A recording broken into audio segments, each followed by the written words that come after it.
په میدان وردګ ولایت کې د هرات ولایت زلزله ځپلو کورنیو سره د مرستو راټولولو کمپاین نن 3 ورځ پوره کیږي او تر راتلونکي جمعې پورې به دوام وکړي.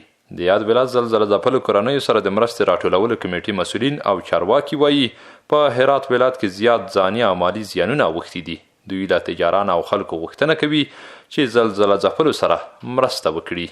د ټولو هیوادوالو څخه هیله کوو چې د زړه له اخلاصه پوره صدقه وکړي او هغه کوم تاوانونه چې دغه د موږ هیوادوالو ته رسیدلي په هرات ولایت کې هغو سره پوره مرسته وکړي. بالخصوص د میدان وردګو ولایت د ولس څخه موږ ډېر خوشحاله یو.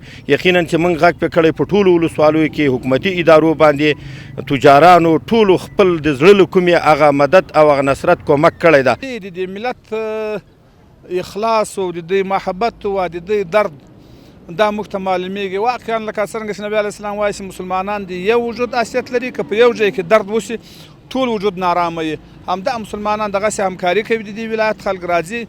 د دغه ولایت اوسیدونکي هم په هرات کې د زلزلې له امله زیانمنو شوو کورنیو ته زیات خواشیني دي او له هیوادوالو غوښتنه کوي چې تر خپله وسه ورسره مرسته وکړي.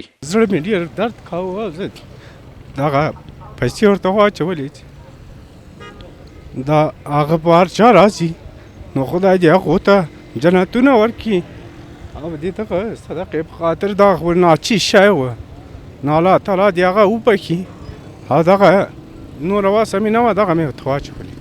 په هرات کې د زلزلې له امله ډیری کلي په بشپړ ډول له منځه تللي او زرګونه کسانو ته پکې مرګ ژوبله اوښتې ده چې د هېواد په ډیری ولایتونو کې ورته د مرستو راټولولو کمپاینونه روان دي تر څو له دې لارې له خپلو هراتي ورونو سره غم شریکي وکړي.